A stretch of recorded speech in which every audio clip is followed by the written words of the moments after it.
Hi, everyone. My name is Faith Odom. I serve as the Assistant Director on the Alumni Engagement and Inclusion Initiatives team. Welcome to our Alumni Insights webinar series, focused on the process of deciding which institutions your student will apply to. With this series of virtual webinars, we seek to provide education on general topics related to the college application process. I want to take a moment to encourage each of you to be engaged during this webinar and ask questions as they arise. Tonight, we welcome two admissions professionals from the Women Married Office of Undergraduate Admission. Raven Beverley, Assistant Dean of Admissions, has over 4 years of experience, specifically serving in admissions. She serves New York, Prince William County, Fauquier County, Fredericksburg, and Spotsylvania County. Ella Knight, class of 2000 and also class of 2002 for her master's in education, serves as the Assistant Dean of Admissions and has over 17 years of experience as a school counselor. She serves as a resource to students in the North Fairfax County, Virginia, and Texas. I will now turn the webinar over to the hands of our admission professionals, Raven and Ella. Hi, everyone. It is so great to be speaking with you today about the admission process. Me and Ella have a lot of knowledge to give you. Of course, not everything you will need to know will be covered in this one session, but again, we are always a phone call away, email away, and this should at least get you started and going in the right direction, and even a little bit after the admission process, as far as making your decision where you go to college. So me and Ella are going to kind of tag team a little bit. So I'm going to run through the agenda, and then Ella, you can take the first slide if that is okay with you. So just the brief introduction, we already did that. You kind of know a little bit about me and Ella, but of course we both have background on both sides of the desk, as we call it. So majority of my background is just in admission at different institutions, including William and Mary. And then Ella has a lot of background on the school counseling side, as well as the admission side. So you're getting two great people to talk to today. So preparing for college and high school, we'll talk about that. Ella will definitely be the guru for that one. Starting your college search, some people don't know how to get started, so we're going to kind of try to give you some pointers on how to get started. Navigating the application process, that can probably be the most tedious part of the process, but we are here to give you some guidance. And then they've said yes, so what's next? So say you receive your admission decisions and you're accepted into all these wonderful schools, but you don't know what's next. We are here to help. And then we'll have a brief Q&A at the end. So again, prepare your questions as we go along in this webinar.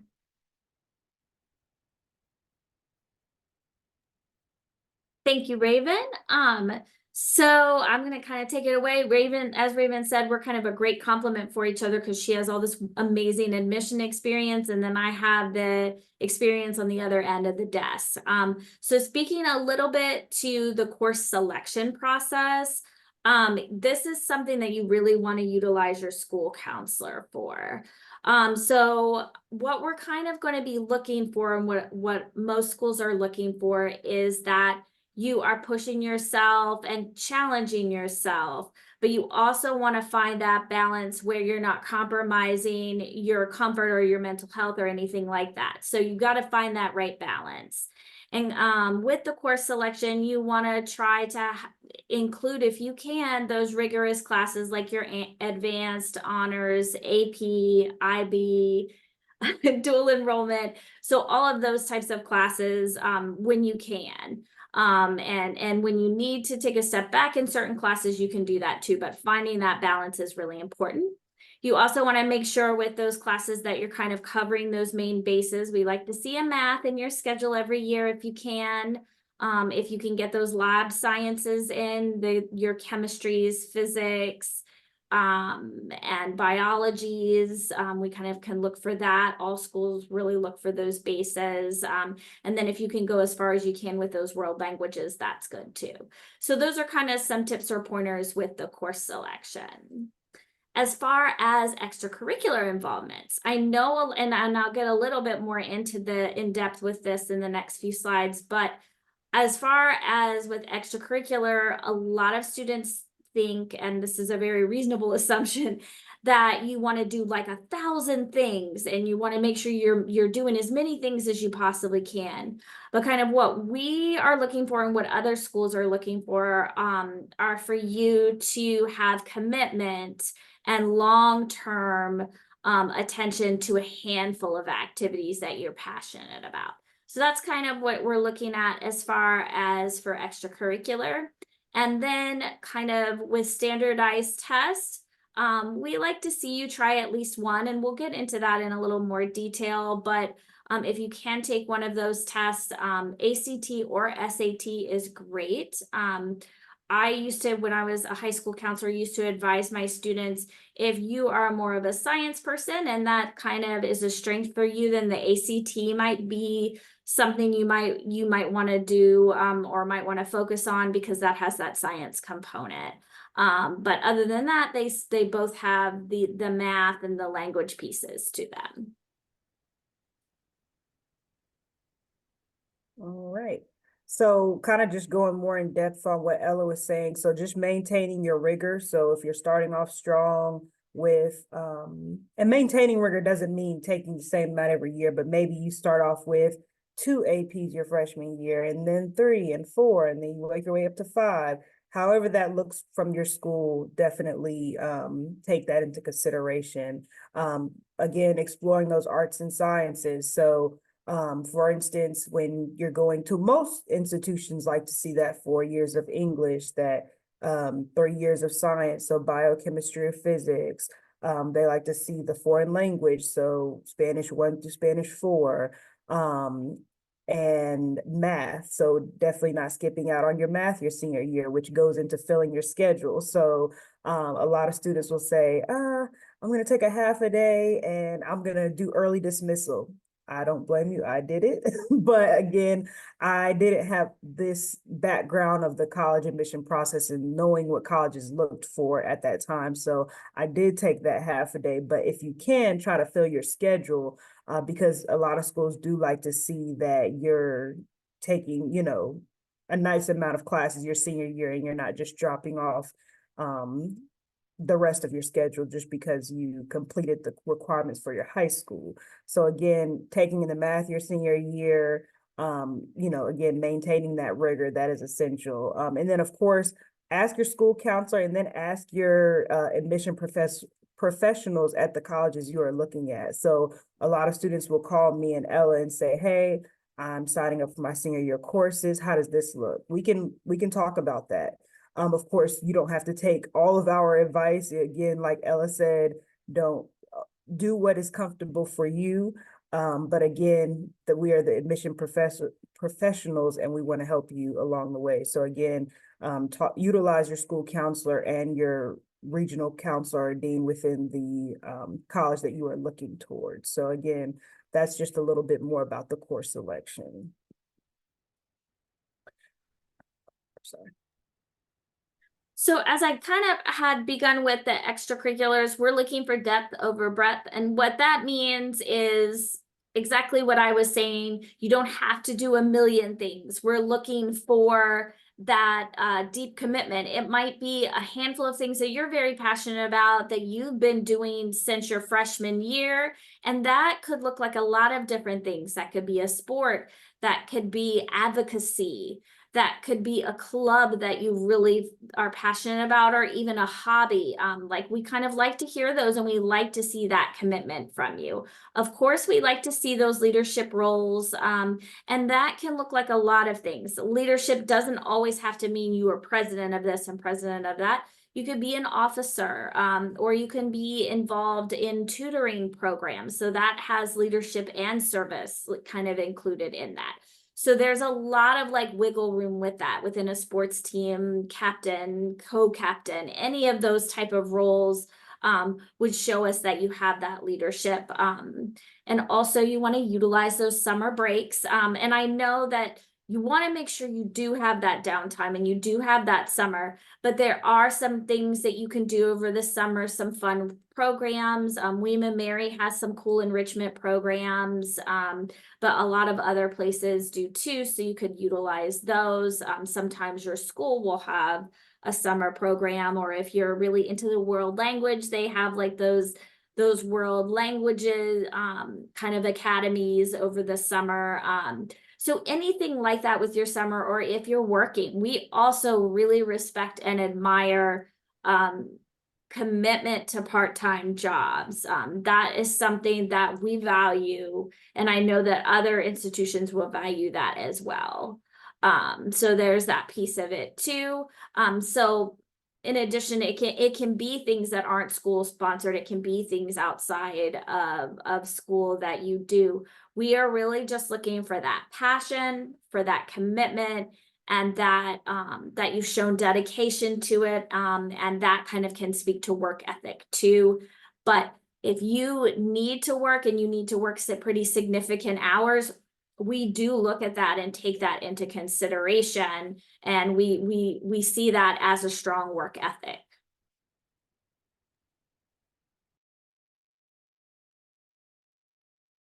All right, and then when it comes to the standardized test, again, so try to take it at least once. I know a lot of schools have went test optional, and I am a strong supporter of the test optional option, the test optional component, because we understand, especially after the times of COVID and things like that, mental health is real, and also just having a bad day is real. So we don't want you to have that one day set aside for you to take that test, and something happens right before the test, and then it just affects your whole mood. And now you have basically not put your all into this test that you have studied for and you feel like you were ready for. And then now, something that has happened before you go and take that test has happened, and it has affected the way you performed on the test.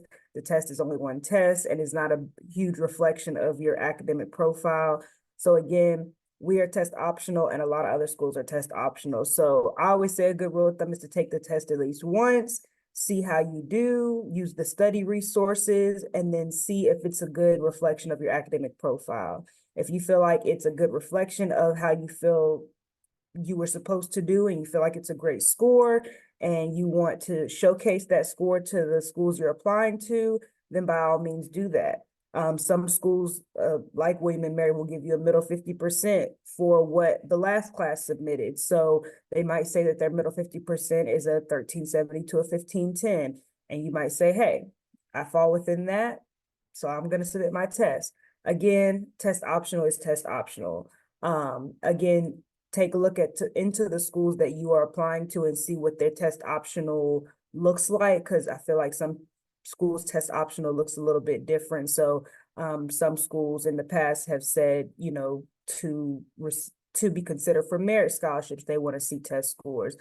Schools like us, we don't require you to submit standardized test scores to still be considered for merit scholarships. So again, look at all of those components, but those are things to think about when it comes to taking the test. But again, a lot of schools have went towards test optional. So I'm definitely a strong supporter of that, because I've seen students with a 3.5 and then they're making a 1600 on the SAT, and then I've seen students with a 4.5 GPA and then they're making a 1200 on the SAT. So again, sometimes the two don't match. So again, take that test optional component into consideration when you're applying to schools.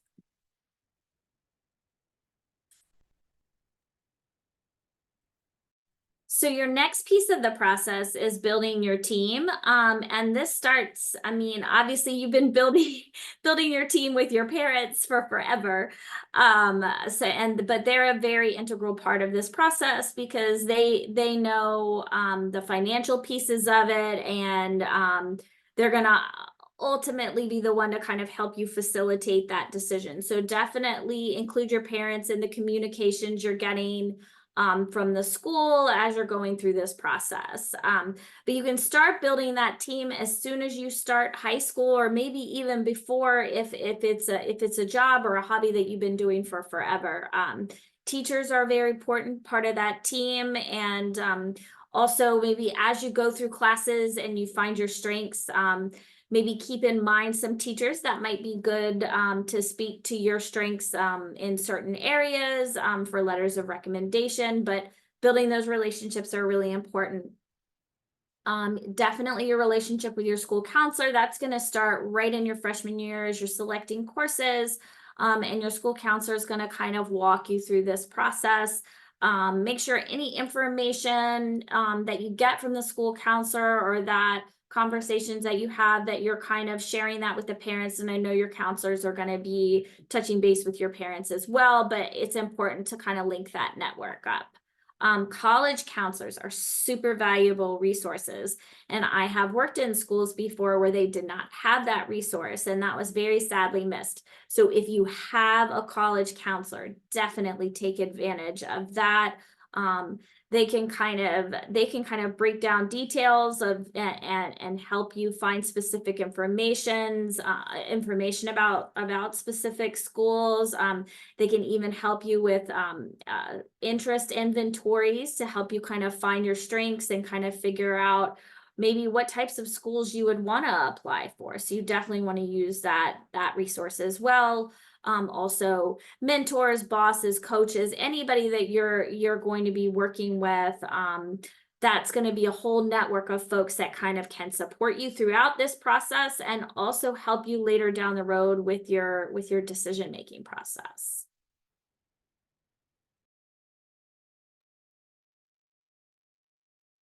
All right, and then exploring your options. So, on the college search, there's a lot to take into consideration. I mean, a lot to take into consideration. So, one, are you looking for in or out of state? And that makes a difference when it comes to cost sometimes. So, in-state is usually always going to be cheaper, and out of state is always going to be a little bit more expensive. The public versus private. So, public, even when it comes to cost, public schools will have that in and out of state price, whereas private is just going to have that one set price across the board. And then the campus environment might be a little bit different. Like private schools might be a little bit smaller in class size. And then again, size of the school. So are you looking for a big campus, like, I don't know, a big campus? A lot of schools have big campuses, like for instance, ODU and UVA and all these bigger campuses. And then there's the smaller size schools, like William and Mary is a mid-sized school, but it's smaller than a lot of the other state schools around Virginia. But again, look at the size. Specific majors. So does the school you're looking at offer your major? That is something to take in consideration. You'd be surprised. There are a lot of students who are set on specific schools. They may have been set on a school their whole life, but then the major that they want is not offered. So again, looking at the specific majors that are offered. Are you going for athletics? So what is it, D1, D2, D3, things like that. And then just the overall culture of the school. So, does it fit your values? I know that's the biggest thing I tell people all the time, is to look at the values that the school holds and see if it matches with your own. And again, the culture of the school. And then location. So do you want to be far away from home? Do you want to be close to mom and dad or your guardian or grandparents or friends, family, anything? So again, all of these are things to take into consideration when you're exploring your options. No, none of these are small considerations. All of these can sometimes make or break your college decision. So again, start finding out what you want out of your college that you're choosing to apply to.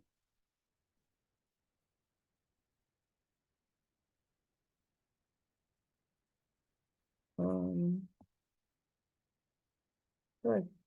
Okay, so kind of piggybacking on what Raven was saying, this is kind of moving forward. You've built all these components and now you're kind of moving forward with this process. You've built your team, so you have all this network of resources, and hopefully they're kind of linking with each other too.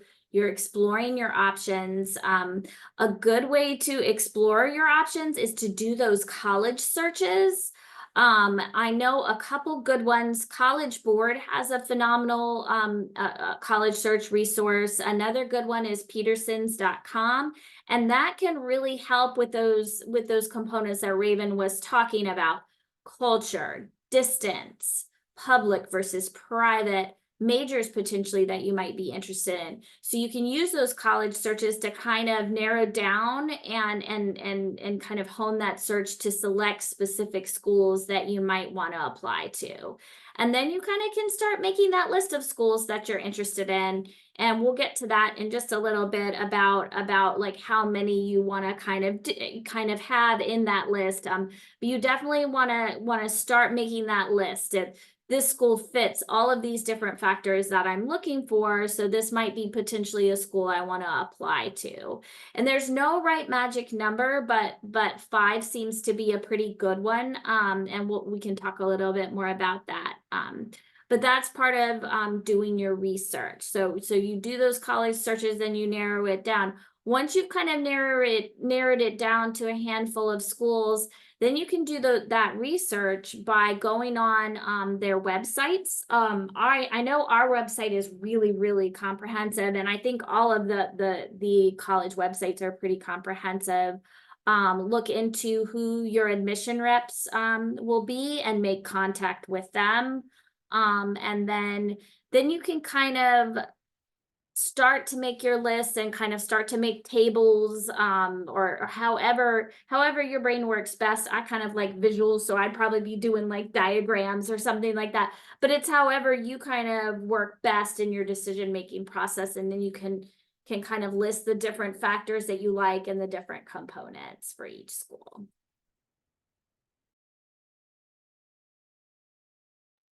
All right. And then again, going back to what Ella was saying. So this is kind of what we've compiled and tell students when we're talking to them. So just kind of so when it comes to making your list, having your reach school. So reach is a school that would be a reach to get into. So any school with a low acceptance rate, even if you match academically. So 1 to 2 of those schools. And then you have your match school. So a school where you match the academic profile, somewhere you would like to go, and maybe 3 to 4 of these. And then you're likely, so where you're in the top 25% of the academic profile, you are likely to get in, somewhere you can see yourself going, can be a 2-year college, and you might want to pick maybe 2 to 3 of these. And the academic profile is the college's average GPA, test scores, and required classes, etc., of the enrolling freshman class. And that is usually on pamphlets that colleges give you. So I know it's on our pamphlet, like on our current pamphlet, it says what the class of 2027's profile was. That was the last class that we accepted into William & Mary last year. So again, just keep those things in mind. You don't have to pick this many schools, but again, if you're looking for that reach, that match, that likely, this would be a good rule of thumb to go by. And again, using your resources that Ella had told you about. So like College Board is a good resource as well.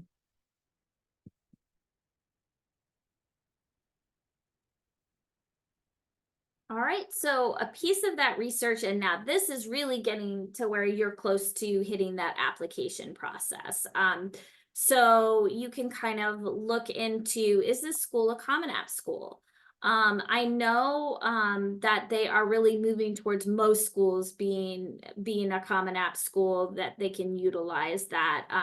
I know there's still a few schools that you have to do their individual applications, or they use a different platform, but for the most part, you can kind of streamline that process by applying to all of the schools at once on Common App, and that kind of makes your life a little bit easier. Fee waivers, in my experience, you can get a fee waiver if you meet one of any factors. Like if you received a waiver for your SAT or your ACT, you can get a waiver. But there is lots of other factors in it. If you receive, like for your reduced lunch, you could potentially get a fee waiver. So that's a fairly streamlined process, and there's kind of a description of that on the Common App as well, kind of the different requirements to receive a fee waiver. But it's usually fairly easy to get on your Common App. Your school counselor can just verify that you would qualify for a fee waiver, and then you can apply that way.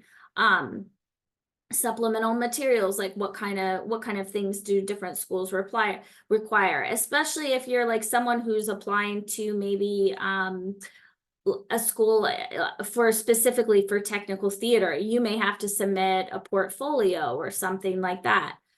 So you kind of want to research kind of what additional materials that might be required as you do your application. The most important thing would obviously be the deadlines. There's a lot of overlap with different schools. Most of the earlier decision or early actions are in kind of mid October, early November, but you can look that information is on the school website or in the pamphlet, as Raven was talking about. So that's definitely kind of part of your list or part of your diagram information that's included on that. And then kind of the different deadlines with respect to the different types of deadlines with respect to early action. Sometimes they can be different, or even transfer deadlines. But also you want to look into and research the type of decisions that schools offer. Because for example, a lot of schools offer early action, which allows you to apply early, but it's not binding. Whereas early decision is binding. And then there are some schools that only offer early decision options, like William and Mary. We are one, except we have 2 different early decision deadlines. So you can maybe still get the benefits of the early decision, but still submit your application a little bit later. So there's lots of variations in the type of decisions that you could potentially apply. There's regular decision deadlines, and regular decision is not binding. And then transfer has a whole different set of deadlines. A lot of times those are going to fall in like October and March. Kind of depending on what semester you are applying for. So there's obviously going to be those type of decisions, like when do you want to apply, what type of decisions. And I know a lot of students will ask me and Raven, and that's obviously something you can ask your admission reps about, but that's also something you want to talk with your school counselors about whether it would be more beneficial to apply early decision versus regular decision. So that's a conversation that you definitely want to have with your school counselor. But there are kind of benefits, there are pros and cons to both. So that's something you want to kind of research too. And then financial aid and scholarships. Different schools offer different types. Some schools offer more merit-based aid and scholarships. At William and Mary, we do really well with our need-based aid. So for our in-state students, we can meet up to 100% of demonstrated need. Whereas some schools, they might be more leaning towards merit-based type of aid. So you just want to kind of research the different types of financial aid and opportunities. Most schools do have what's called a net price calculator on their website, and that is definitely something worth checking out because that allows you to kind of plug in your information, and then it gives you an idea of how much money or how much support that school can provide you. So that can be a good part of your investigation too.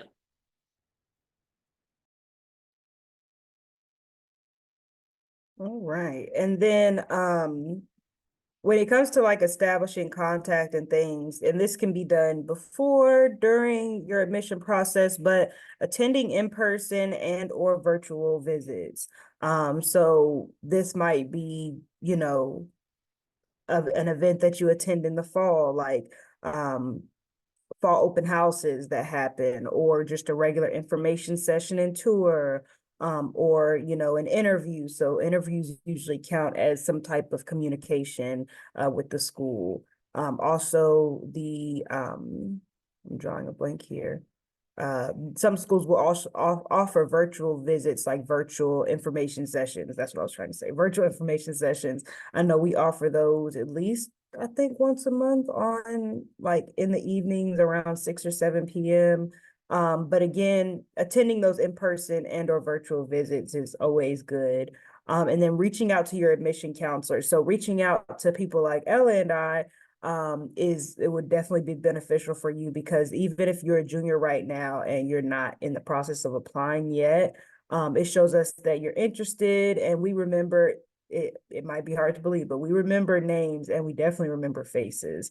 I go to New York in the spring every year. So I went to New York last spring, I'll go this spring. And last spring I met this group of students at one of my high schools, and I could not tell you their names, but their faces stuck out to me, and they actually ended up emailing me after, because their vibes were all great. They were excited to apply to William and Mary, and we had long, great conversations at the college fair. And then they ended up emailing me, and then some of them actually ended up applying in the fall. So I was actually able to remember the conversations we had and who I talked to. So again, establishing contact and reaching out to your admission counselor or dean is really beneficial, and it doesn't go unnoticed. So definitely make sure you do that.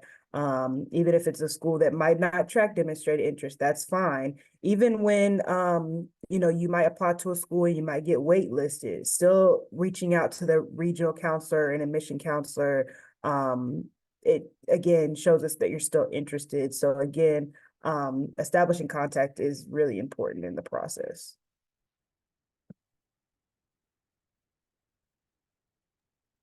I agree. Really fun story about Raven. I'm telling on her a little bit. She has as her screensaver the most beautiful picture of her on one of her school visits, and it is just everything. And it is this just handful of amazing students that she encountered on her visit. So you guys do stay with us. You're important to us. And like, any little piece of communication that you have with us is very valuable to us. So sorry, Raven, I had to tell on you a little bit with that. It's so heartwarming to me that you have that. And I just think that's so amazing. So I'm going to talk a little bit about the Common App. I'm going to try not to get too far into the weeds with this for you guys. But there are some extra components of the Common App that might be kind of important to pay attention to. So you have your Common App, you have your essays and your optional essays. Your essays, which is a Common App essay, is going to be required for a large majority of the schools that you apply to. So that can kind of be a more standard one.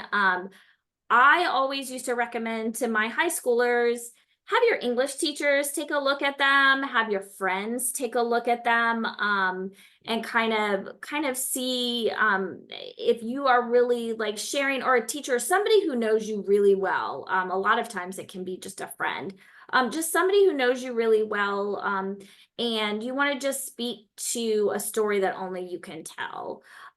So it could be something unique, something you care about, a hobby that you're passionate about. It could be any of those things.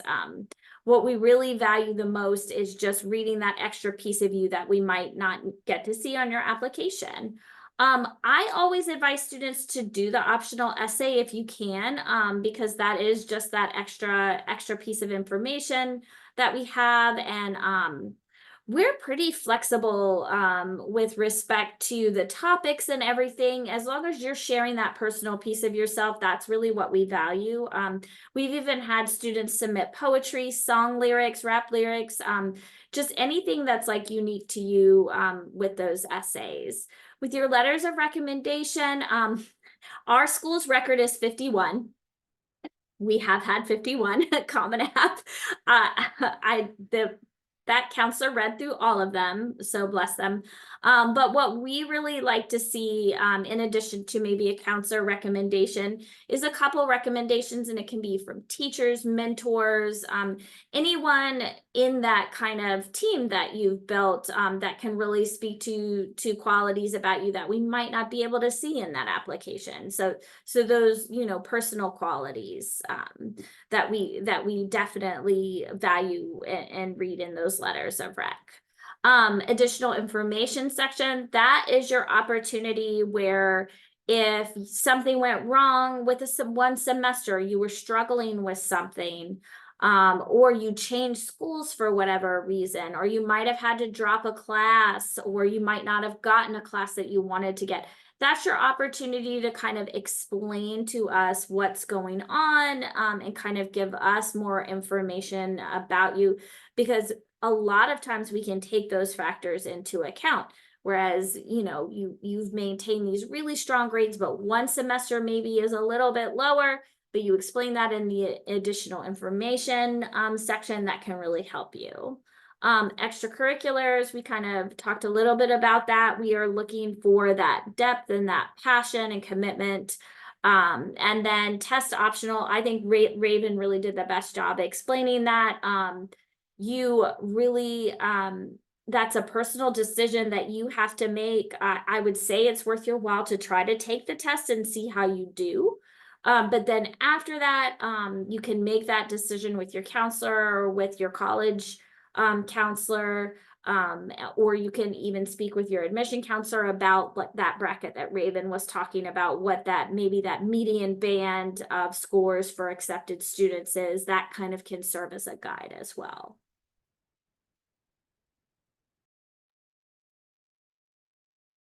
All right, and then now to the fun part. So you have received your college decision and you're accepted to all these wonderful, wonderful schools. So what is next? So one, checking your email. When I tell you checking your email is probably the most important part of your college application and decision-making process, because every piece of information you're going to need is in your email. I promise you. When I got to college, I think I checked my email at least like 5 times a day, because everything is going to come to your email. So when your decision is ready to view, 9 times out of 10, I will promise you 99% of the time, you're going to get an email saying your decision is ready to view in your portal. And then you will click into your portal and be able to see your actual admission letter. I know a lot of schools will still send you a paper copy of your admission letter, but we still like to have that in your portal as well. So again, you will get a follow-up paper acceptance letter in your mailbox from a lot of schools, but your initial letter is going to be in that portal. And then narrowing down your options. So this is when you start looking at packages. So whether it be your financial aid package, whether it be, merit-based aid, so merit-based scholarships that were offered through your admission letter. So again, these are things that you're going to find directions of how to do in your email. I don't know how many times students will email us and say, how do I get to my financial aid package? How do I create my WM portal? It is all in the email. So again, the first thing you want to do when you get your acceptance letter is to look at your email and follow the directions that are in your email and in the portal, because it will tell you how to build your portal. And also, a school is not going to have you, a school is not going to make you deposit and commit to their school in order to see your financial aid package. That is a misconception. A lot of students, and this has been at multiple institutions I've worked at, where students will say, I thought I had to submit a deposit to see my financial aid package. That is not true, because that kind of defeats the purpose of trying to choose the school you want to go to. So 9 times out of 10, you're going to be able to see your financial aid package, or at least a snapshot of what you're being offered before you have to make that decision and deposit. So again, keep that in mind when you're looking at that portion. I think that's all I have to say on this slide. Okay. I think I kind of jumped the gun a little bit too.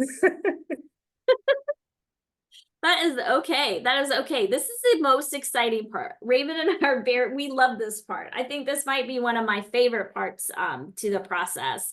But as Raven said, there will be emails and there'll be descriptions about what you need to do in your next steps. So now this is even the coolest part. You have picked your school. Now what's next? Because there are some steps with that. But I think this is meant to be and I say this with a grain of salt, but this is meant to be maybe one of the less stressful parts, because you've done your difficult piece, you've made the decision. and now you are just excited to jump in. So there will be directions. You will get an email, many emails and letters that will tell you how you can activate your student account and make that deposit. And then once you make that deposit, then you're going to get all sorts of good information.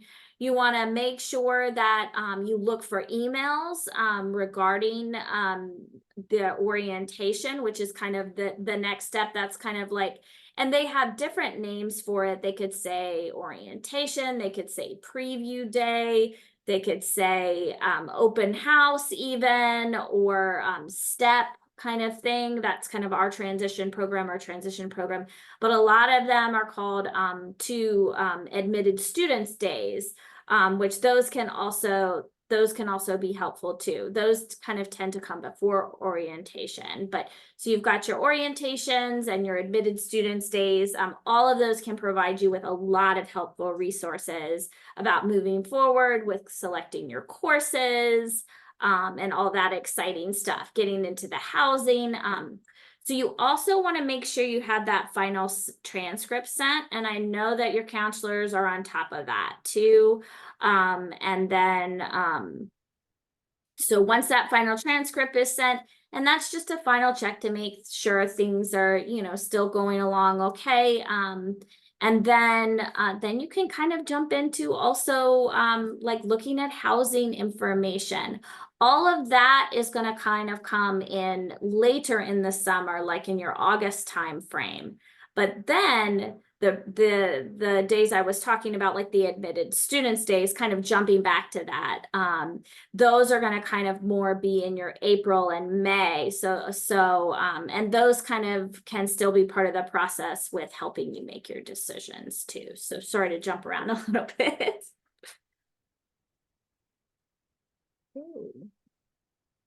So I think we actually ended exactly when we said we were going to try to. So if there are any questions, let us know. You can drop them in I believe the Q&A chat is open. So yes, okay, so can you recommend any resources to explore different majors? What kind of careers they lead to, et cetera? Okay, so this is a good question. So can you recommend any resources to explore different majors? What kind of career and what kind of careers they lead to, et cetera. So I can speak for, well, actually multiple schools do this, but I know William and Mary specifically, we have the Meet a Major page on our admission page, and it will kind of give you an overview of the major and how it's presented at William and Mary. And then it actually even has a student liaison in the Meet a Major page. So a dedicated student to that major is like, hey, put my email out there and let prospective students reach out to me. So basically you have a current student's email there that you're able to reach out to and ask about the major. Also, a lot of schools will have I know when I worked at Old Dominion University, and they had their major page and had listed all their majors, and you could click in, and each major had a web page, and it actually had specific careers that students were feeding into, like career students were feeding into after they majored in that specific major. So again, multiple resources on these universities' websites. Sometimes it does take a little bit of digging because there's a lot of landing pages that will lead to different parts of the website. So it can kind of get a little bit, overwhelming sometimes. I always use, even every school I've worked at, I will be the one to say, I will always say Google. So I always say, pre-med at William & Mary and put it in Google. And then like the first or second link is usually a really good link to click on. That's probably not the best way to do it, but learning how to peruse universities' websites would be essential at this point. But yeah.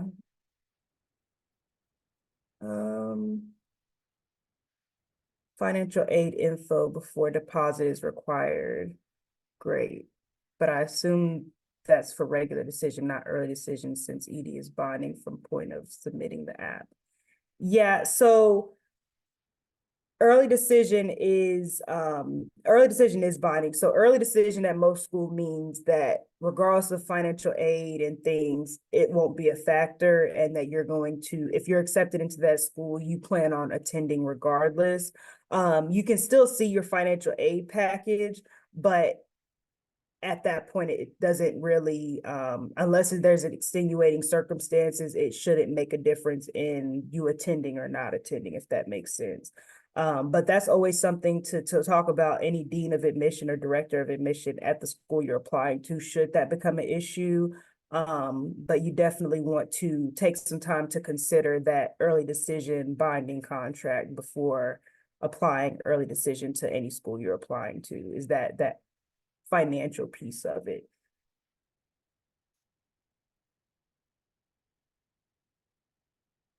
These are great questions.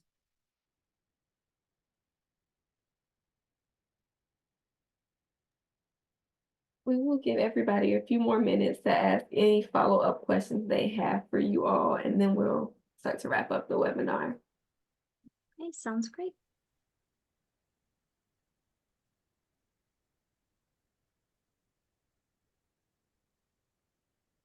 All righty. Well, I want to thank our presenters today for their participation and expertise during our event. I also want to thank each of you for joining us. Please be sure to keep a lookout for emails regarding the next few webinars we have coming up. On May 20th, we will be discussing guiding juniors into a successful senior year, and the registration for the upcoming webinars are now open and can be found on our website, WM Alumni. There is a Alumni Insights resource page, which I will drop a link to so you have direct access to it. Also, registration for Alumni Insights Weekend is coming up, so be ready to receive that email as well. We'll have programming on campus from June 21st through the 22nd, and you can find more information about that also at the link I will put in the chat. That is it for today's episode, for today's webinar. Thank you all so much for coming. Oh, the link didn't work. Let me find a better one. Make sure you all have it. Thank you guys. This was fun. I love working with Raven. I love working with Ella. We're partners in crime. Our offices are right next to each other. No, I love it. So I'll put the link in the chat so you all have direct access to all of our resources, including the upcoming webinars, past webinars that have been recorded, and Alumni Insights Weekend. But that is it. Thank you all for joining us, and have a great rest of your evening. Thank you so much. Thank you.